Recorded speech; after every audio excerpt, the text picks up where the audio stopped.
privilege to be interviewing such legacy of beauties in the Philippine pageantry. I've always been drawn to their natural beauty, and our country even witnessed three, not just one, not just two, but three generations of it. Ano ba ang sikreto nila? Bakit ang galing-galing nila sa larangan ng Philippine pageantry? And who better way to talk about their family secrets than the Verdadero women themselves? So please welcome Miss Universe 1984, Desiree Verdadero Abesamis. Hello, hi Adam. Hi. Hello everyone. Her Aya and equally, Mafae. her gorgeous daughter, Binibining Pilipinas, Grand International 2019, Aya Abesamis. Hello everyone! Hi Adam! Hi Ate and Mom! Okay. And their equally stunning niece, Maria Rafaela Verdadero Yunon, Miss World 2003 Top 5 finalist. Hello guys! Good afternoon. Hello. Good evening na Hi, pala. Adam. Hi Adam! How are you guys? How have you been at this? How have you been all at this time of quarantine? We're all good. I'm good, but still paranoid to go out. Kaya dito lang muna ako, behave muna ako sa bahay. Oo nga. Nakikita ko ma'am yung mga posts mo sa Instagram. I follow you on Instagram. Did you start your own food business at this time of quarantine po, Miss Desiree? Yes. Actually, it's a small home-based business. It's food. I list down mga menus, new menus for the week. This is my 4th week. Parang 1-month anniversary na ako. So what I do is I get orders from the list that I put on my IG and my Facebook. So yun lang. Para lang may magawa, since mahilig naman ako magluto. So yun na lang ang ginagawa ko. Ginawa ko na rin siyang small business. Para, to share my passion with, the people who wants to take, taste of what I do every day. So yun ang super aking sama. pinagkakabisihan ngayon. Super! Thank you. Hindi ko pa sana masampa. Order ako sa'yo soon, ma'am. Huwag kang mag-alala, Miss Desiree. Order talaga ako. Yung mga laing, yung mga pinopost mo sa Instagram mo, wow, nakakagutom. Diet pa naman ako ngayon. So, pero sige, I'll break my diet just for you, Wala tita. mo ng diet. Cheat day ka muna. Yes, right. Okay, si Mafae naman is, even at this time, is empowering to so many people with her In Love With Me series on her Facebook page. And thank you you, tell Adam, us for more being... about it? So basically, it started kasi every year I will do a modeling workshop, summer modeling workshop, and tamang-tama before the quarantine, I guess, I was trying to take care of my students, and then we transferred to online. And then the quarantine happened, so I just continued that. Alam mo naman, you're a host. There are times na you will get tired of talking 2 hours straight, or every other day. So I decided, which I do naman, invite aspiring individuals to be like my co-host or my guest. So Tita Des and Aya was part of it last year. We had it at the City Club. And then I also, going through the workshop, I found that I can touch more hearts if I put it on live. So with the same platform that you're using, I was able to create it with my team. Let's just do a show where I can invite the guests, share their inspiring stories, and then they can touch, everybody. They can inspire the MMC students as well as, a bigger viewership. So Auntie Des and Aya was also part of it. So guys, if you would like to learn more of their stories, or even Adam's stories, very, very inspiring. Meron siyang episode doon. And Monday will be my anniversary also. On Monday, my second feature will be the 100 person that I've interviewed during this quarantine. So, yeah, Oh, Wow. congrats. super. Wow. Yeah, I May get so, kasama na kami. yes. And I'll have you guys join again because Oo. what I'm doing now is changing the topics. The first topic was being empowered during quarantine, which you guys were part of. And then this July is passion and purpose. So it'll change now every month.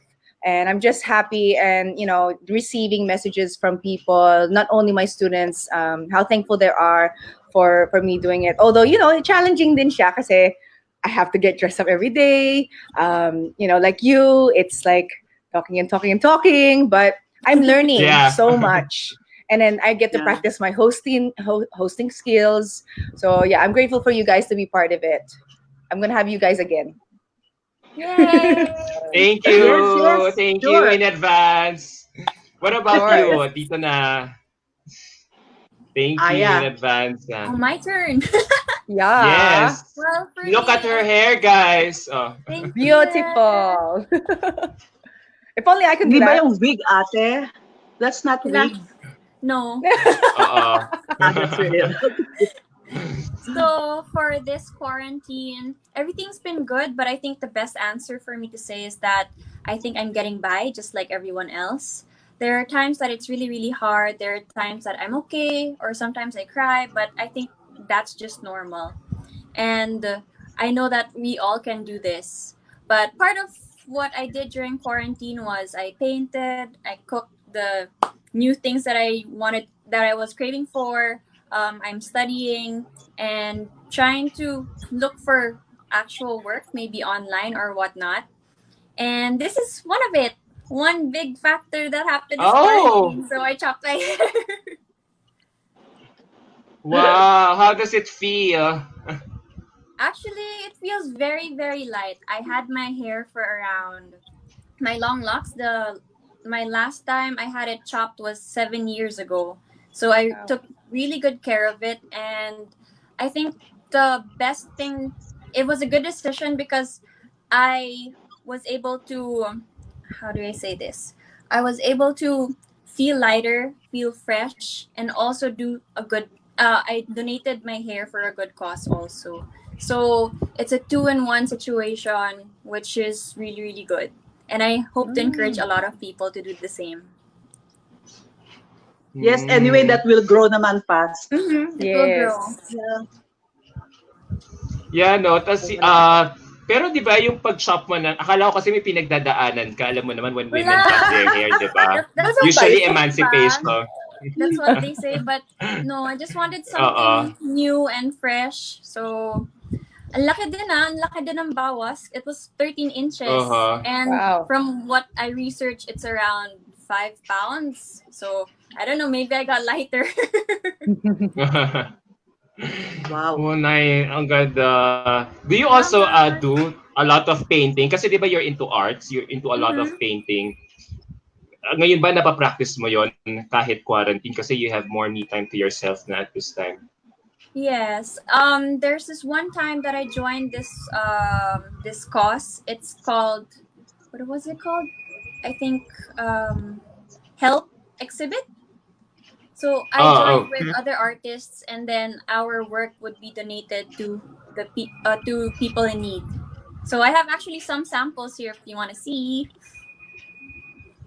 Ah, 'di ba? Kahit naman quarantine, napaka-empowered mo pa rin. You guys are Salamat. all doing amazing and empowering things at your respective jobs right now. So before we may proceed, can I just greet your relatives? They're all tuned in. Uh, Yes. Miss Meg, Miss Meg Verdadero Cruz is watching. It's an all Hi. family affair tonight. Lamig. Wow. Miss Gisette Yunon is saying nice That's my haircut. Aya, mama. where the Thank Hi, oh you. mom. hi Auntie Gisette, and then ang dami nagko-comment sa hair ni Hi, Nico. Aya. Yeah, Nico, Sir Nico is also in the house. Yeah, basically everyone's loving Aya's new do. Family. Yeah, Salamat. fabulous. So, let's cut to the chase na. Ano ba talaga ang dahilan, tita, Aya and Mafae, bakit ang galing-galing nyo sa larangan ng beauty pageants? Parang We pag have a great sinabing leader. Verdadero, institusyon talaga yung pangalan nyo. Yeah, oo, yeah. Really? Tita Okay, Desiree paved the let me way. start. Let me start. Okay, actually, yung pagsali ko and pagsali nila, puro lahat yan, puro mga by accidents lang yan. That's not really Oh. our priority. I mean, sa akin, sa sarili ko, that's not my dream eh. My dream is just to become an international model or a chef. Yun lang talaga, pero wala talaga akong plano talagang sumali ng any beauty contest kasi unang-una, during that time, nung kabataan ko, ang payat-payat ko, I'm so dark. Kaya parang ang tingin ko sa sarili ko, parang wala naman akong, wala talaga, ang feeling ko hindi ako maganda. Ang feeling ko lang, well, since kung modelo ka, hindi mo naman kailangan maganda, magkaroon ka lang ng sarili mong character. Yun lang naman talaga ang isa sa mga ano ng pagiging modelo. Pero as beauty queen, kailangan lahat, diba? Total package ka eh. So parang hindi ko siya iniisip. I don't know with these two girls, bahala, hindi ko alam kung ano. Pero yeah, yun talagang ano, wala talaga. Kumbaga yung ganda ko ngayon, natural lang yan. Natural lang yan. At saka, Woke up like na-develop this, na rin no? lang along the, the time that, pass by, parang nade-develop na lang siya, natututo ka na mag-ayos sa sarili mo. Pero, all natural. Diba? Girls? Yes, we Yes. are all natural. Yeah, they second the motion. Yeah. Oh, we follow the leader nga eh. But, so, Mafae, Aya, do you really Hmm. look up to Tita Desiree when Of you course. both joined Binibining? Mm-hmm. Yes. See her reaction Uh-huh. right now. Yeah, she's been a great mentor to us, and just as a mom to Aya, she's my second mom also. She's guided us on how to be strong women, whether in the pageant scene or in the modeling scene or just being us, to be successful in whatever we do. Like she said, by chance, the pageant, but of course the Des paved the way. She set the bar high. So whether we were gonna join or not, we had to work hard, kasi to follow her footsteps. Grabe. But I know for me, from my experience, I was told, and I saw some pictures of me when I was younger, holding a magazine on the couch, and it was the front cover was Auntie Des. So I guess I was already surrounded by what she was doing. But then how I was able to, I guess, go into the pageant world was by chance. My dad was part of a Filipino community, and they do a lot of charities. And I did the Miss Philippines Australia. I think I told you, Adam. And then Auntie Des flew to Sydney, guided me, taught me how to walk, taught me, how makeup, what makeup is nice for me, and just, I guess the personal development and the ethics of being a model, she already instilled in me then. Kasi tomboy ako. I was a tennis player. That was my love. Yeah, I was. This is the lightest I've ever been. I was very dark. I didn't care if I had tan lines. I ate a lot of junk food. She could attest to that. And then when I was given a chance to, represent my dad's community, and then I won that pageant, I think that's where my eyes opened. Because my auntie Des did it, in an international stage. When I experienced it, when I came to the Philippines to share the donations that we gathered and collected in Australia, and I have to shout out Aguman Kapampangan, because they were the ones who helped me and supported me and made me their official candidate to represent them. My dad is Kapampangan, obviously, so that was the group that they were formed. So coming to the Philippines, I think, Auntie Des, do you remember? It was 2000. It was my second time coming back. And Miriam's time, parang sinasabi ko sa'yo, I want to join already, I want to join. But my parents said, you have to finish first. So Auntie Des was also saying, I agree with your parents, you finish college and then balik ka. So when I said, okay, I promise I'm going to do that. And when I finally did that, I came back. She took me under her wing. The time that I had to, I guess, prepare and have my residency. Auntie Des every day. She taught me. She helped me with my health, like my food. We worked out every day. Yeah, because she was kind of heavy when she arrived from Australia. So sabi ko, you have to lose like 20 pounds kasi hindi pwedeng ganyan dahil 'di ba ang cameras magnified so you gain 10 pounds eh. So kailangan talaga pumayat siya during that time. Kaya, yun, medyo strict ako sa kanya. I was under the, Desiree camp. That's what I was under during that time when I first came out here. So, imagine, right? DV camp. And I trusted her because she's been there. She's done that. She was also successful in the modeling world.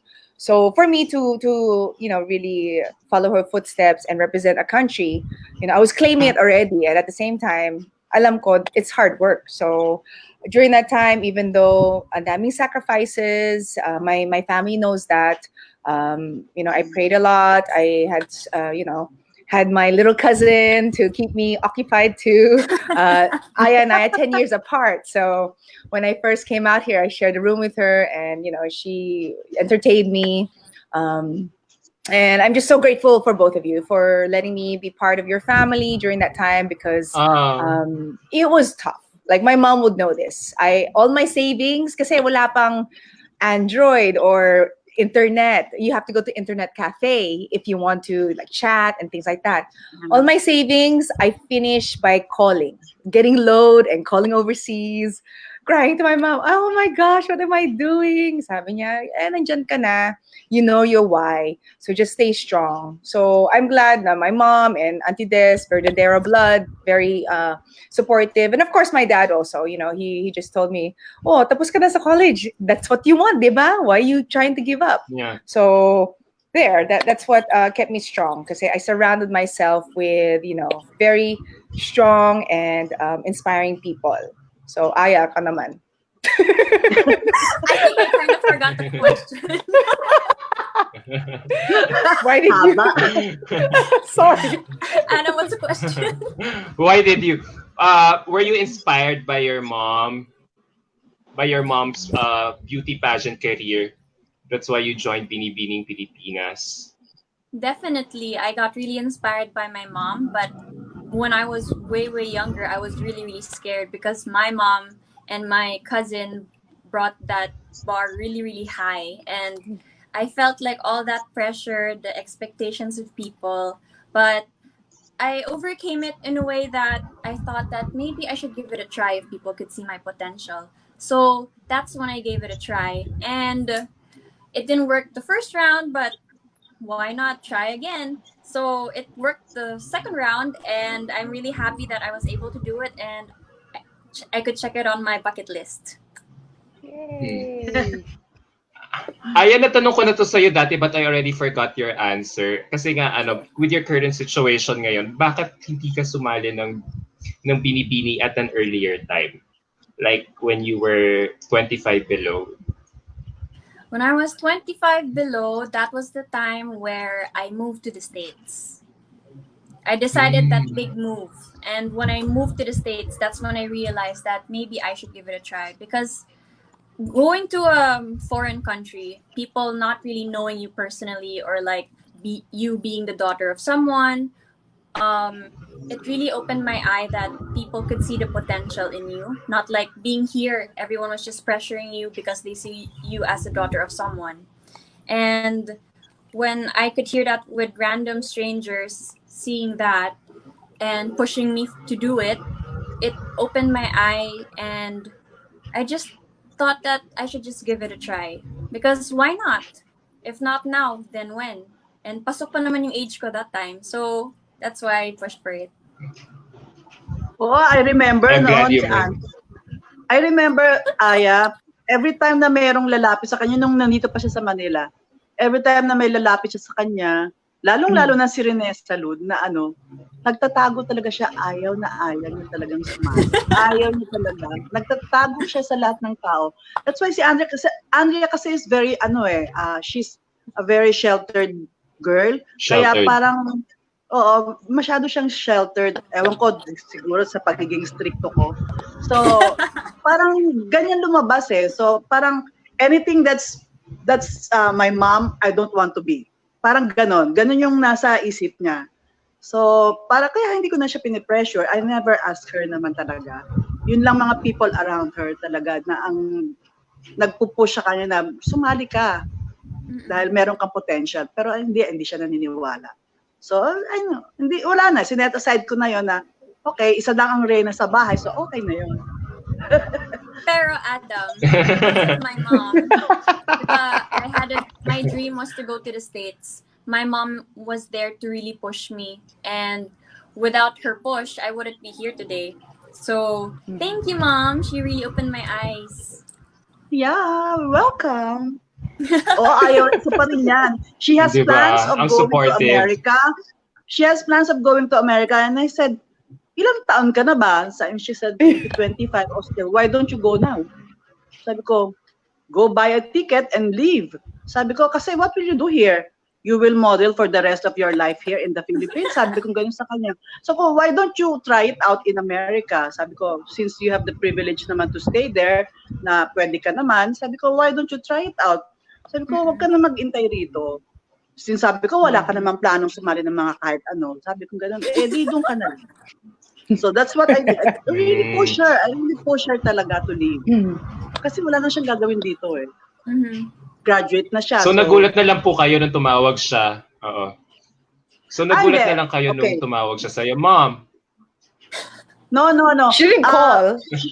She came home for nagbakasyon siya. She came home for a vacation. And then, we were chatting in her room. Sabi niya gano'n, sabi niya, oh, basta patayo na kami. Tapos na yung aming conversation, kwentuhan namin. And then she said, oh, ma'am, by the way, sabi niya, one last, sabi niya, I decided to join Binibini. I said, huh? Really? Sabi ko, nagulat talaga ako sa kanya. Really? Sabi ko, what made you decide to join? She said, sabi niya, well, when will I join? Sabi niya ganun, it's better, sabi niya, it's, better do it than, regret it for the rest of my life. And that's what she said. Sabi ko, sa bagay, oo nga naman. Sabi ko, sige, go, bahala ka. Pero, well, sabi ko, oh, wow. Sabi ko, inside my head, sabi ko ganun, my God, ito na naman to. Sabi ko, another stress coming. Kasi tapos na ako kay Mafae. Ito naman si Aya na naman. Sabi ko, okay, sige. Sabi ko ganun, sabi ko, sige, if you decide on that, kausapin na natin ang Aces and Queens. Kasi gusto niya talaga sa Aces and Queens. So, yun na yun. That's the start of it. Before she went back to America, kasi nagbakasyon lang siya, nag-meeting na kami with Jonas Gafford. Kaya yun yung nangyari. Yun ang talagang nag-start na yan talaga. But that was way back when they were still with Aces, but not anymore. Yeah. Right. Oo. Mga 2017. 2017 yun when you decided, ate, 2017. Yeah. Yeah. So, tita, weren't you glad na kailangan niyang ma-realize yon, yung parang yung pedigree niya na parang okay, meron akong career sa beauty pageant dito sa Pilipinas nung wala siya dito sa Pilipinas. Kasi kung dito siya tumira, hindi siya talaga sasali. Oo, kasi marami magbubuyo. Di ba? Kasi yung pressure sa kanya will be overwhelming. So hindi yan talaga sasali. The more niya kokontrahin yun, yung talaga ipupush mo sa kanya, kokontrahin niya yun. That's one of Aya's trait eh. Kokontrahin niya yung gusto mong gawin niya. Pero kasi she has her own mind. So talagang yun ang gagawin niya. Kung yung gusto mong mangyari sa kanya, ayaw niya yun. Siya yung gagawa ng paraan to be on that position or something that she's dreaming of. Yun lang. Ganun si Andrea. Kasi hindi ko siya pinipilit. Wala siya. That's her decision. So, when she lived in the States, it opened her mind. Kasi marami nang siyang nakitang bago. So, talagang iba na yung naging perspective niya sa buhay. Ibang naging outlook niya. So, mas open-minded na siya. Same goes with Mafae. Yeah. Same goes with Mafae. Kasi si Mafae nang nasa Australia, Kung Oo. ano na yung nakikita niya sa paligid, yun lang yun eh. When she came back when she went, came home to Manila, ganun din, nag-open yung mind. Yeah. Actually, Mafe, when you came, di ba nagbakasyon ka lang the first time before you decided on joining Oo. Binibining? So, Yeah. nung nagbakasyon siya rito, so nakita niya siguro kung ano yung buhay dito sa Pilipinas. Tapos bumalik na siya sa Australia. Tapos nung nasa Australia siya, she told me, sabi niya, Tita, I want to join Binibining. Sabi ko, ha? Talaga? Sabi ko ganun sa kanya. Okay, sabi ko nga, but sabi ko, you have to lose weight kasi mataba ka. Sabi ko. And then sabi ko gano'n, and you have to be in Manila, sabi ko, you have to be in the Philippines at least 8 months prior to the contest. Kasi during that time, ang pwede, kailangan This at 6 least months. You said 6 months. 6 months ba? residency. 6 months. So at least sabi ko, 8 months para meron ka pang training, meron ka pang makapag-model ka pa, kung sino yung pwedeng mong pagtrabahuhan. Yun lang, at least yun ang training niya. So yun, parang ganon. Mo, kailangan palayasin mo na itong mga to bago sila matuto. Oo, Maria lang. May question, may question ako kay Miss Mafae. Di ba volunteer ni Tita Desiree yung information na you grew up in Australia, tapos sinabi mo you had a tomboy personality. Tapos nung pumunta ka dito, ano yung nakita mo sa Binibining Pilipinas kaya gustong-gusto mo sumali kaysa sumali ka sa Miss Universe Australia? Or sa pageant circuit doon? Well, it goes back to, I'm a proud Filipina. At the same time, like I said earlier, I want to follow my aunt's footstep as Miss Philippines to represent, my country. So it was my decision to really come out here and take that challenge because I have to be thankful again to the Miss Philippines Australia organization, because when they brought me to the Philippines, I was able to visit all the orphanage, the charities that they were supporting, and I saw how powerful a sash and crown can be if used wisely. So I said, okay, I want to follow my aunt, and then I want to, really pursue the big crown now, so that I can, somehow touch the whole world or inspire others around the world on giving back and inspiring others. So yun talaga yung mindset ko. It really changed during that time. And then when I would visit Auntie Des, she'll show me her videos. I was like, wow, you experienced that. And then I'm already visualizing, I'm gonna do what she will do. So I guess I claimed it in the universe na I want universe. But then, of course, God gave me a different plan, which I'm very grateful for also, because my experience was amazing. And until now, I still keep in touch with a lot of my co-candidates from Miss World. So yun, I think that's the main decision on why I wanted to really come back, is because I saw what Aunt Des did, and then I saw how I can be a powerful voice and speak to people who have authority, I guess, decision makers. So I will give them advice. Hey, we should help more of these people, or there's orphanage. How can we do more works? So yun, it's the really the power of that sash and crown. What it gives a woman is something that I think certain women are blessed to have that position. So you really have to take that platform and use it wisely. Your mom has an interesting comment here. She says, 1-year residency pala for Miss Universe. Sayang talaga Si for Mama Mafae. talaga. So totoo yun. That's the reason why you got to World instead, was because of the residency qualifications.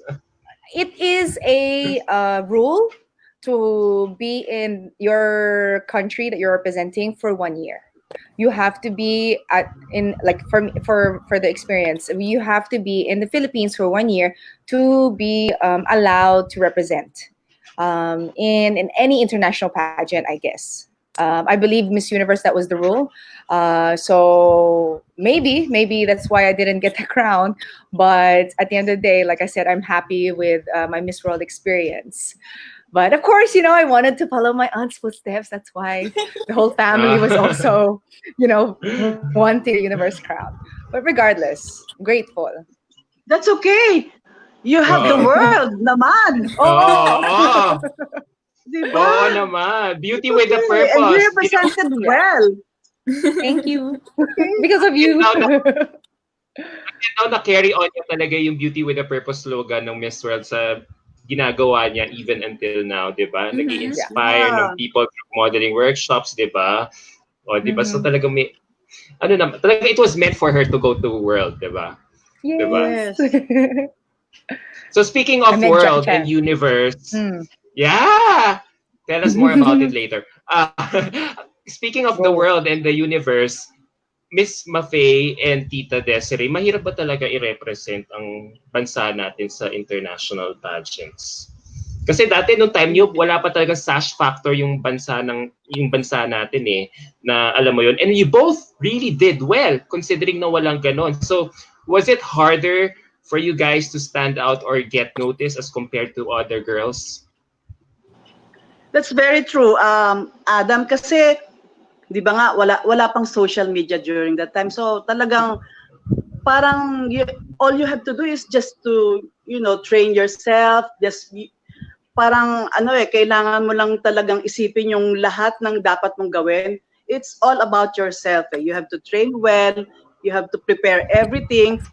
Parang you're blinded na hindi mo alam kung sino yung makakalaban mo. So, talagang mahirap. That's the fact na mahirap talaga mag-represent kasi you have to please your country.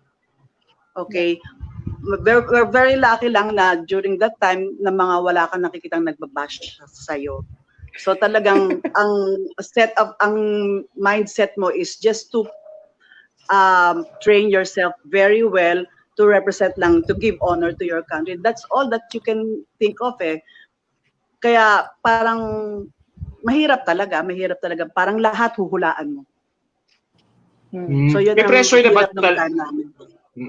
Pero ma'am, when you were competing for Miss Universe, naramdaman mo rin ba yung pressure nun? Kasi ngayon dito sa generation namin, kung sino yung MUP, talagang, alam mo yun, the moment na ipatong yung title dun sa girl sa coronation na, talagang yung pressure, talagang ramdam na niya. Kayo po ba, naramdaman niyo rin ba yun?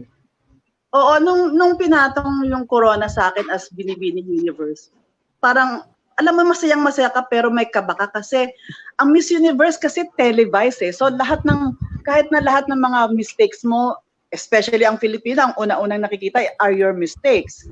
So, ang hirap, televised, siya lang I think ang contest na televised at saka Miss World. Diba? During that time, parang ang televised ng Miss World and saka Miss Universe. Miss International nga, makikita mo na lang, malalaman mo na lang siya sa dyaryo eh. So, ang hirap, yun ang pressure na talagang mahirap gawin. Na mangyayari talaga sa mananalo ng universe. Is yun talaga lahat nakikita, lahat ng yung performance mo, lahat ng flaws mo, lahat na parang kung pwede ka lang i-correct on the spot, i-correct ka na lang ng mga Pilipino. Pero that's it, wala kang magagawa. So, yun lang talaga ang pressure talaga for winning the crown. Sa lahat ng crown, lalo na ngayon. Yeah. True. Yeah. What about you, Mafae? I could agree with Des about not knowing what to expect, because the training before that, a lot of the past beauty queens, apart from my aunts teaching me or guiding me, they will also have, let's say, one-on-ones. My biggest mentor was Karen Augustine and Kate Manalo. So Binibining would always show, let's say, other Miss Philippines pageants to you. So they will show you, okay, this is what's going to happen. This is what you should do better, or certain things how you should be noticed and things like that. So there's a lot of, you have to take in all these advice, and at the same time, you have to gain that strength, because once you get there, it's already game time. Actually, as soon as you leave Araneta Coliseum, when they take you to the airport, of course, there's media there already. So everyone's watching you na. And then when I get to, like for me, when I got to Hong Kong, that's the first time, especially that first day, when you meet all the candidates, everybody's just eyeing each other, right? And this, everybody's just eyeing each other. It's Yes, like, okay, yes, so sino maganda, sino ano, what is she wearing? So yes. for me, it's like I try to really take in everything. I think I have to thank my family too, because during my time, one of my cousins passed, and they kept that from me so that I won't get stressed or something like that. And this is one of my cousins that I was very close to on my father's side. So when I found that, it was by chance too. My brother accidentally told me. So with that, I guess it made me gave me extra strength, because I knew my cousin really looked up to me, and I had to show her, hey, I'm doing it for her, apart from for the Philippines, and my family who's supporting me. So the whole experience talaga was amazing. I think any girl that gets to experience representing your country in an international pageant, you have to first and foremost know yourself. You know yourself and know why you were chosen to be there, because there's a reason. Nothing is by chance. You're there for an amazing reason, and then when you're there, you have to have fun. I had my roommate. I don't know, Auntie Des, if your roommate was exactly like mine, Miss Japan. Very OC, Yeah. very strict. Ayaw niyang visitor sa kwarto namin. 4 a.m. gising na siya, putting her makeup on. Kasi parang geisha yung makeup niya eh. So ako naman, oh my gosh, I want to sleep. But I couldn't complain kasi, of course, she was also taking care of, I guess, me. When 1 month, we hardly spoke. But the night that the pageant was done, the winners were announced, that's where she let her guard down. So imagine, she was trained to really play the game hard, to represent her country to the fullest. So there's different mindsets when you represent your country. Of course, for me, and I think Antes, she worked hard, we prepared. At the same time, I enjoyed. I got to know people until now. I see Antes still catching up with her co-candidates. Parang you visited them pa, di ba, sa Europe? Yeah. So yeah, I mean, so there, I think preparation is really key, but at the same time, you have to just absorb and enjoy. I think you Yes, just you have to enjoy everything. yeah. Kasi it happens fast. Kahit sabihin mo 1 month ka lang doon. Oh my gosh, all of a sudden it's the pageant night na. Correct. Don't you Nakakapagod, wish? pero Don't you? okay, sige, As you were go, saying. Adam. Go. You were saying. Go. Sabi ko, Sige. nakakapagod siya because of, like sa Miss Universe, 3 weeks kami eh.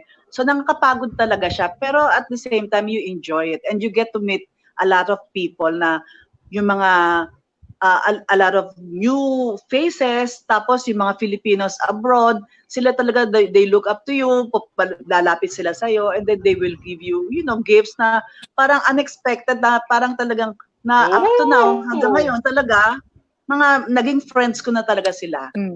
Kaya yun lang, you have to enjoy everything kasi at the moment, wala talaga, you have nothing to do but just to enjoy it.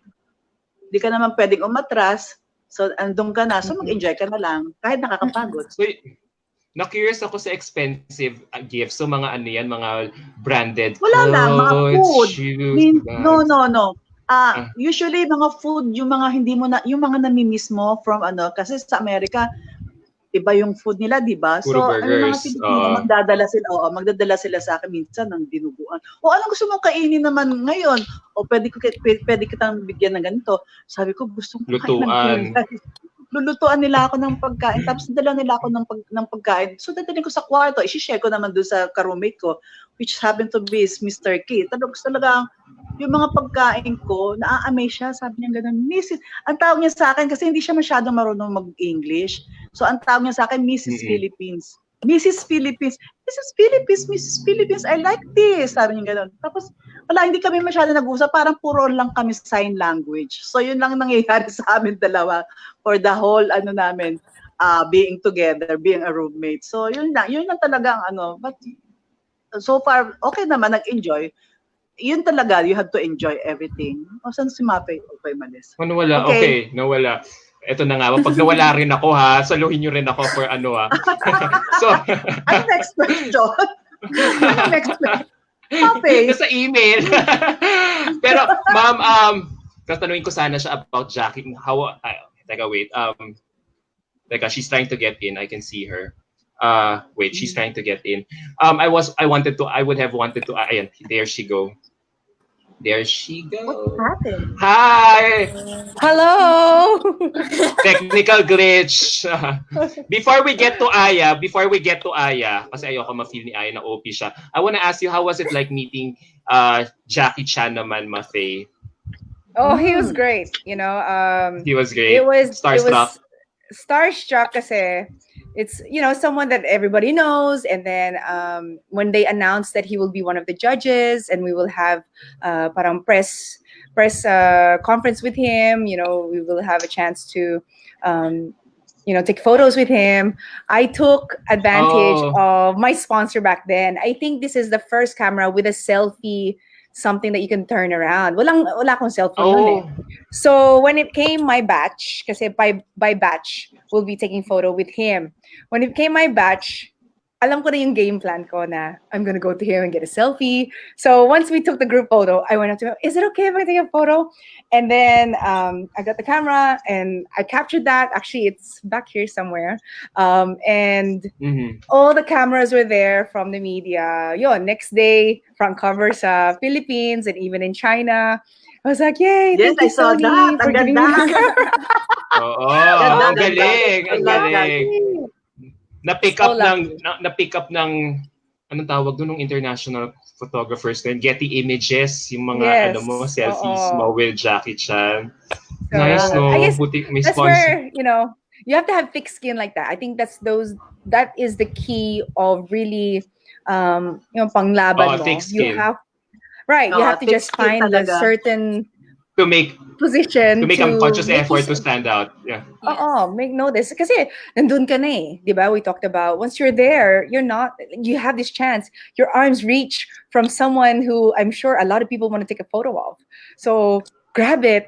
Grab the opportunity. So Correct. yung mga other girls, wala ready. silang camera. So ako lang yung I was able to take a selfie with him. While listening to all your stories, don't you wish na Aya could also experience all those things that you mentioned that you talaga claim, she will. Claiming it. She will. Very supportive. Praying Miss for Mafae, it. may alam ka ba na hindi pa namin alam, Chos?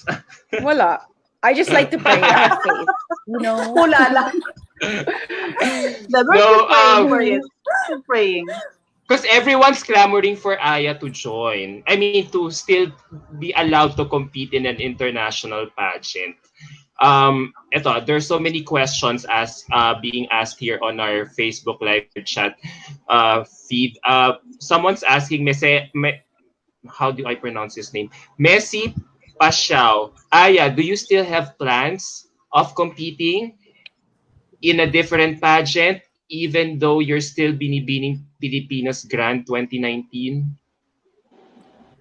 Well, as of the moment, I'm still Binibining Pilipinas Miss Grand 2019, and I also have a contract with Binibining Pilipinas. And one big slap about that topic is that I think I'm overage also.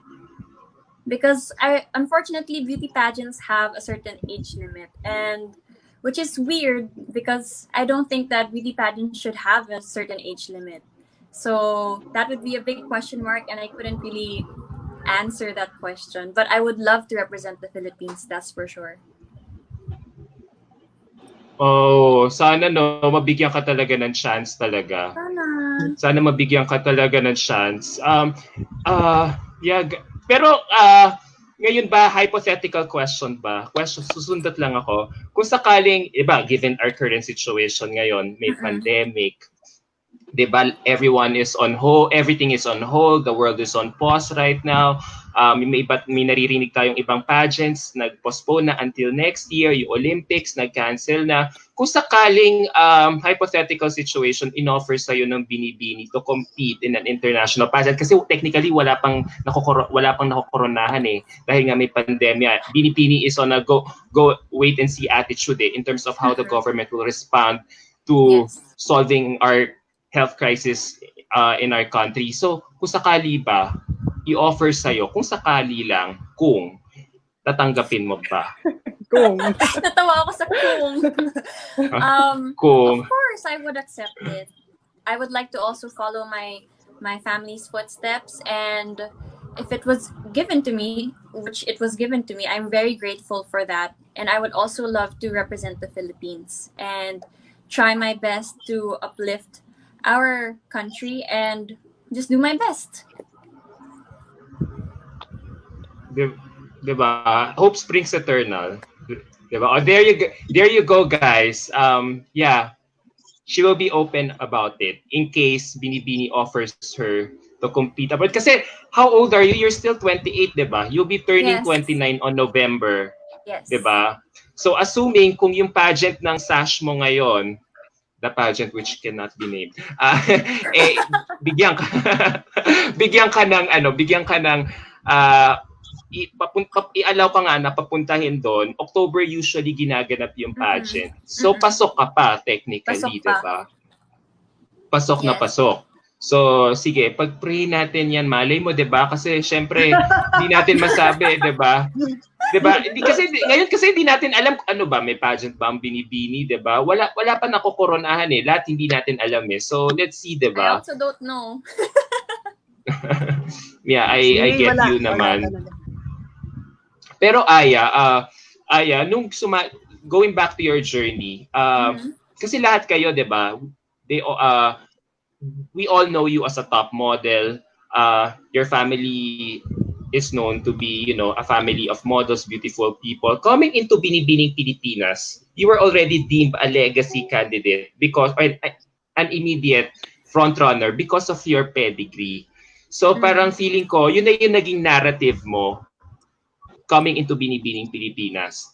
And I feel like wala ka ng control about it na alam mo yung gumawa ng backstory or to share any other story that will pull other people on your side to get more people to know you, a different side of Aya. So, kasi nga institution na nga yung pamilya mo. Kumbaga, meron nang nakalatag sa'yo. Susunod ka na lang. Parang ganon. Do you get my drift? So, was it difficult for you coming in that you had so many bashers and doubters because of that privilege? Of course, it was, I think, really, really hard, especially knowing that a lot of people would say bad things about you, not just you, but also your family. Imagine someone cursing your parents. That's just really, really off. And I'd rather have someone say it right in front of my face than just backstabbing you. But with that said, I think that it also helped me with all the bashing that I was able to focus on myself and not really mind what they're saying, because my mom and my cousin and my family, they're like the strongest critics that I have. And they're the only ones that I'm focusing on and believing that I should do this. They're the ones pushing me. So I didn't really mind about the bashing, but they really pushed me to fight for it more. So talagang sila pa yung mas nasaktan talaga sa'yo, no?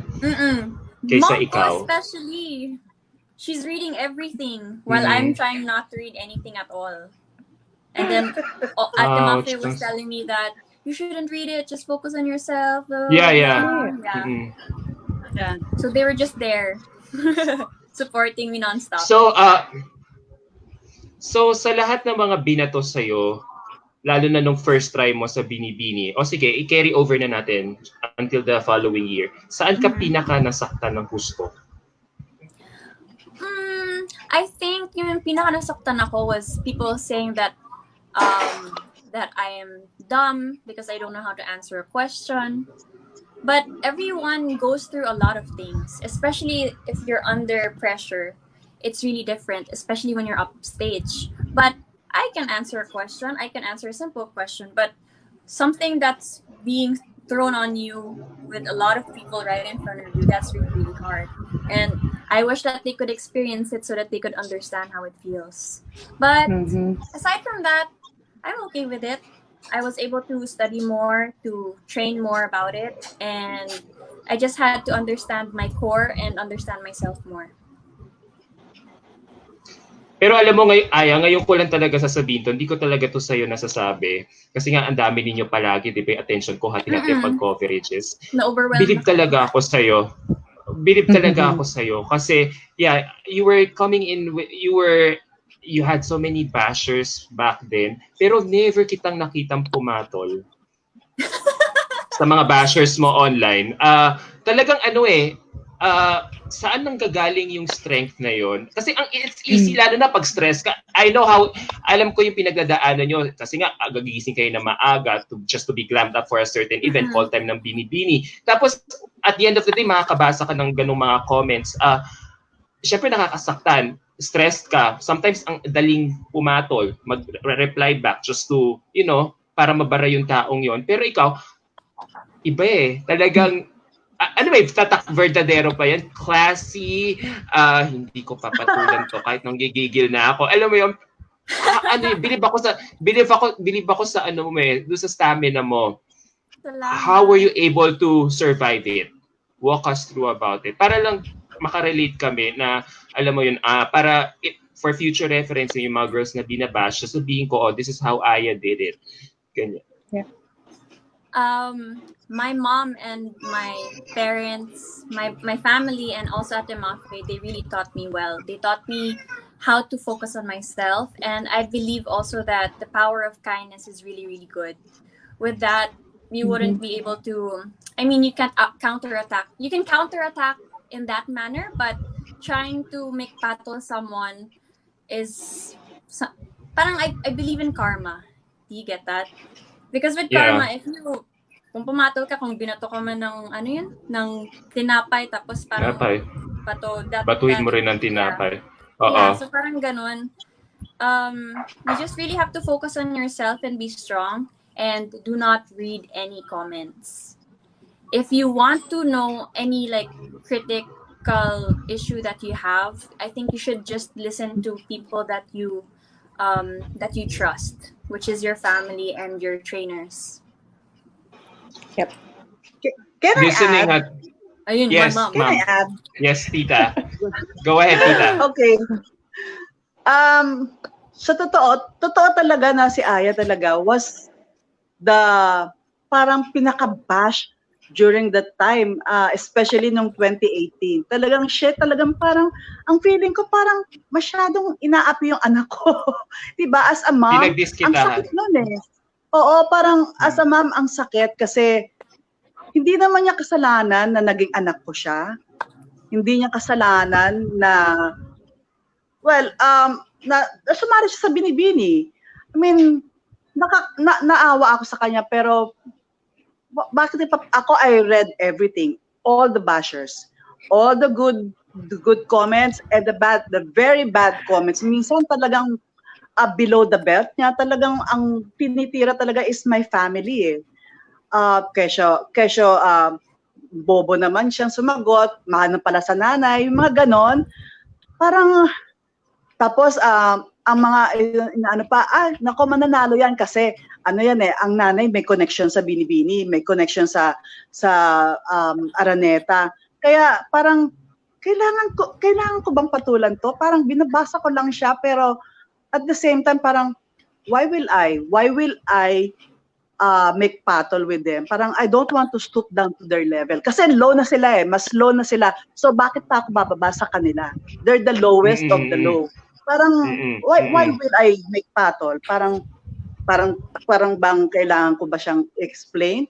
No, I have nothing to explain. Bahala na kayo. What you see is what you get. Kaya nga, when Aya joined Binibini the first time, I wasn't there. Kasi parang wala na lang masabi ang mga tao na I'm conspiring with the Aranetas. I'm conspiring with, I'm making palakas with them. Parang, what? Where is that coming from? Ano ba yun? Insecurity? Di ba parang, anyway, pinagdasal ko na lang sila.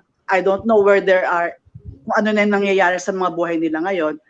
Pero para sa totoo lang, Adam, to tell you honestly, lahat ng mga pageantry group chat, umalis ako. Inalis ko lahat yon. Hindi ako galit sa inyo, sa mga admins, pero galit ako doon sa mga taong nagko-comments under doon sa mga pinopost nyo. So talagang umalis ako lahat doon. Pero lahat yun binabasa ko. Meron mga nag-feed sa akin, pero anong gagawin ko? I make battles. Parang wala naman, hindi ko sila ka-level. So bakit ko sila patutulan? So yun lang ang ano. So, nakakaawa lang talaga si Aya noon. Na wala talagang, talagang walang kalaban-laban yung tao. Not only Aya, with the other candidates na talagang sobra talagang ibinabash. And using their parang ba yung ginagamit nila, mga profile nila, yung mga Facebook nila. Hindi naman sila troll accounts. Oo, yung mga trolls na hindi mo makikita, bakit pa kakalabanin to, hindi ka nakikita. Kung lalaban ka sa akin or kakalabanin mo yung pamilya ko, humarap ka sa akin. Papatulan kita kung humarap ka sa akin. Yun lang yun. So, wala. Mabuti, yun na rin ang inano. We're very lucky lang, and Mafae and I are very lucky na wala pang social media during that time. Pero si Aya talaga ang pinakakawawa talaga. Kawawa talaga. Pinagtulungan talaga siya. Pero ma'am, alam mo, ang tingin ko kasi doon, kaya siya she was subjected to a lot of criticism was because siya yung may nakikita sa kanya. Kumbaga, di ba may kasabihan kung ano yung kapag hitik ang bunga, masyadong pinupukol or alam mo yon. Threat ba? Threat. Ayun, exactly, threat. Kaya ngayon yung mga girls na sumasali ngayon sa Binibining Pilipinas or any other pageants, talagang kailangan hindi lang talaga physical beauty yung pinaghahandaan mo. Kailangan yung utak mo din, yung mental fortitude mo. Kasi talagang everyone, lalo na if you're gunning for MUP title, will really tear you down talaga. Everyone will really break you. Sobra. Matibay, gano'n. Correct. Pero ma'am, to be fair with you, nung first try ni Aya, hindi kita masyadong nakita. I did not hindi even ko talaga, sinadya ko talaga yun. Ako lang sorry Adam, pero ang buong pamilya ko galit sa akin kasi hindi daw ako pumunta man lang sa pageant, hindi ako sumisipot sa lahat ng mga events. Sa press presentation, di kita nakita. Ay, sinadya ko, lahat talaga yun, hindi ko talaga pinuntahan. Kasi nga, I don't want people to think na I'm conspiring with the Aranetas. Na nagpapalakas ako, nagdi-display ako sa harap nila para lang mapansin ng anak ko. Hindi ako ganong tao. Hindi kami ganon. The Verdaderos are not like that. Kung ibibigay sa amin ang buong buo. Pero kung ayaw nyo sa amin, wala kami magagawa, di ba? That's our trait eh. Hindi kami yung ganyang very aggressive kami sa lahat ng mga dreams namin. Pero when it comes to yung mga hingi kami ng pabor o hindi kami ganyan. That's not us. That's not the Verdadero trait. Hindi kami ganyan. And just to add to that, the Araneta family are very supportive to all candidates. I have been a judge twice for Binibini. One time I was the chairman of the board, I think Maggie Wilson time. And I saw behind the scenes how Mrs. Araneta would be involved. The only thing she would tell the judges is who is, allowed to represent the country in certain international pageants because of their residency or their age. And then she stepped back. So, she plays the game fair, and regardless, how close Auntie Des and I with Mrs. Arnetta, she is hands off with the judges. That's and that's something that I respect about them. Because like with Aya, she did it on her own. We helped her, we mentally and physically. Well, she did majority of it, but mentally we helped her out in a way. What kind of don't look at your phone anymore. Like it's not even gonna help you grow. Just be empowered for the people that are there, giving you positive advice or wisdom, and that's what you go with. Kasi I think with Tita Des and I, we both had hard times with that. I think for me, I had less social media. Maybe that's what made it more, I guess, hardworking for us. But at the end of the day, there's always going to be people that are not happy with what you're doing. But then again, are they on that level? You know, are you on that stage? Hindi eh, kami yun eh. So we have to just keep moving, you know, regardless. Yes. Di ba, Adam? I agree. I agree. Fair si Madam. Fair talaga si Madam. Oh, fair I siya. mean, di ba? Fair I mean, talaga siya. Fair. Ngayon ko lang talaga, it's really dawning on me now. Ngayon lang, interviewing you all, pag kinoconnect the dots ko, kahit magkakaiba kayong batch, isa lang talaga sinasabi nila eh.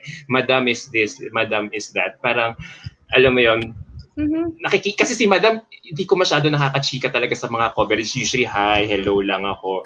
Diba, thank you po, ganon. So parang wala talagang She's physical, very behind the talaga. scenes, very... Oo.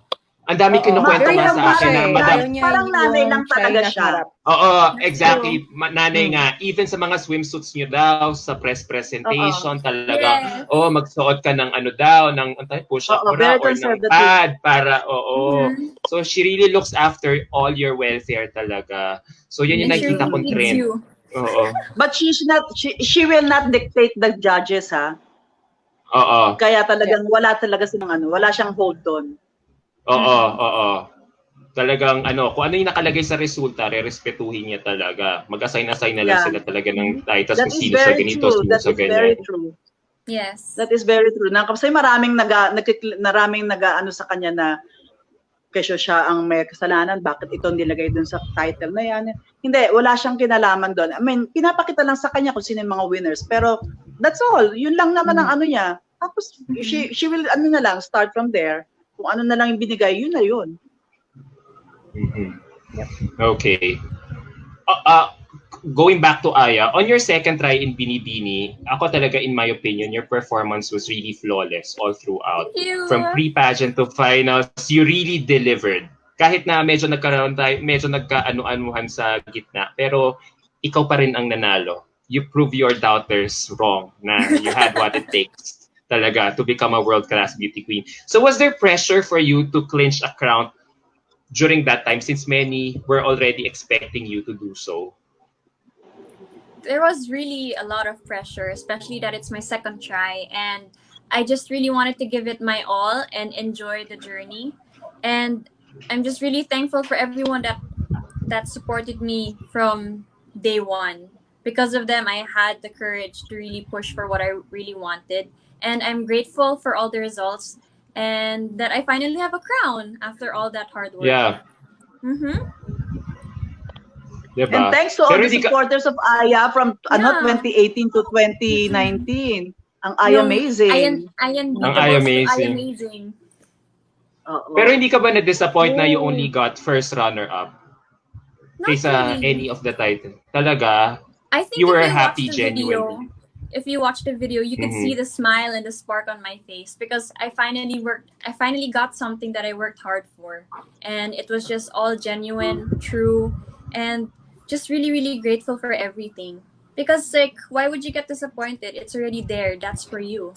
And there's always a lot of plans there in the future for you. To Mafae and Tita naman, given how you saw Aya compete the second time around, kasi talagang may redemption eh. Wow, talagang from 2018, nakita ko talaga yung transformation niya going into 2019. So, nandyan yung glam team, nandyan yung styling. So, she was really more confident about her packaging in Binibini. Kayo ba, do you think would you have done better had you been receiving the same amount or the same kind of training Aya was getting at this time? Kasi may glam team, may social media team na humahandle ng mga exposure nila. Kasi nga social media is really a powerful tool now in someone's candidacy, 'di ba, in pageants. Tapos may mga press tours pa. So kung kayo sasali ngayon sa time ni Aya, or sa tingin nyo, nung time nyo, 1984 and 2003, had you done better kung may mga glam team na rin kayo noon, kung merong social media team na kayo, or uso ba yun nung panahon na yun? Ako muna, Faye, Yeah. In Yes, go. 1984, I have Rene Salud who really mentored us. Who really mentored me. Meron din siya mga tao na nag-a-assist for him, na nagtuturo rin sa amin when it comes to makeup, who is Jay Losada. During that time, siya yung nagturo talaga mag-makeup sa akin. Tapos there's this Arthur Yee who trained us, who supported and mama to trained us for sa walking. Aside from that, since designer nga si mama, so nagkakaroon na kami ng mga shows. So yun ang parang pinaka-training namin during that time. Ang wala lang talaga is, have I been given a Q&A trainer? Siguro, baka, pwede pang tumaas ng konti yung aking ranking, naging position. Kasi, if you're training for Q&A, they will also teach you how to calm yourselves, di ba? How to calm you and how to, parang bubuuin mo yung mga ideas mo sa utak mo. Kasi ako, if you will see my pageant, during my pageant, yung mga Q&A ko, makikita mo yung aking hinga . Talagang ang nervous ko talaga is overwhelming. Parang hindi ko na feel yung mga tao, yung presence ng mga tao sa paligid ko, kasi mas nauna yung nervous ko. So ang feeling ko manhid ako. So yung kasama na rin yung pag-iisip mo. Imbis na may mabubuo kang ideas, when you're nervous, wala ka na talagang maiisip . Parang kung ano na lang yung unang lumabas sa isip mo, yun ang sasabihin mo. Kaya ako, kaya nung time ko si mama talaga, trained me lang kasi I wasn't given long preparations . Parang less than a month lang when I left for for Miss Universe.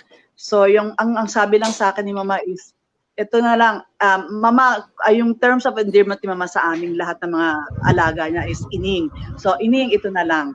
Kung pag ninervyos ka at wala ka nang maisip kung ano isasagot mo sa final night, is ito na lang, na you want to spread peace and goodwill to all mankind. That's it.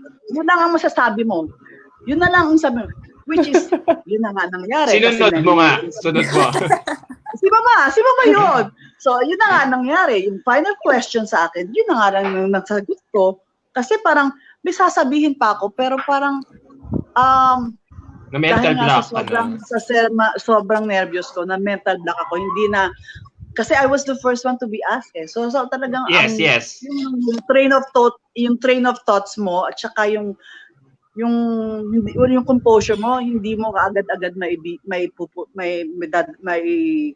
isisettle . Kaya yun na lang, kung ano na yung naisip ko, yun na lang talaga nasabi ko. Kung ano na yung sinabi mo sa akin, yun na lang nasabi ko, di ba? Parang di ba? Wala na talaga . Pero buti na lang, naging third runner pa rin ako. Pero ma'am, kahit ganun yung mga sugot mo, litaw na litaw yung personality mo. So dinadaan ko na lang sa mga pangiti-ngiti. Oo, hinawakan mo pa kay kamay ng host, di ba? Nakakatuwa may ano ka. Parang inagawan ko ba siya ng microphone? Parang, it's one way of saying na parang, kuya, wag mo na ako tanungin pa. Parang ganun na. Oo. If you want me, you can get me. Oh my God. Parang, looking back, so parang alam mo ba, pag pinapanood, minsan nga, hindi ko na siya pinapanood . Pag yung mga pagdating na sa Q&A, ay, please lang, ayoko nang panoorin niya. Ayoko nang di ba parang, nako, kung uulitin lang ulit yan, siguro, baka mamaya title na nga talaga mapupunta sa akin. No. Yeah. Pero mama, feeling ko talaga bet na bet ka nila. Kasi, nung opening pa lang, nahagip ka ng camera nung National Costume Parade mo. Tapos, nung top 5, number 1 kang tinawag. Tapos, even sa prelim, Jamie Almonte is, I don't know if relative nyo to, or follower, number 2 daw kayo sa prelims after Germany. O, diba? Kung hindi ka ba naman talaga bet, oo. number 2 ka daw sa prelims. 'Di ba? Tsaka ma'am, wag ka nila i-judge kasi 'di ba may prelims interview. How would you get into top 10 kung hindi mo naman sila na napahanga sa prelims interview. Tsaka meron kaming closed door interviews.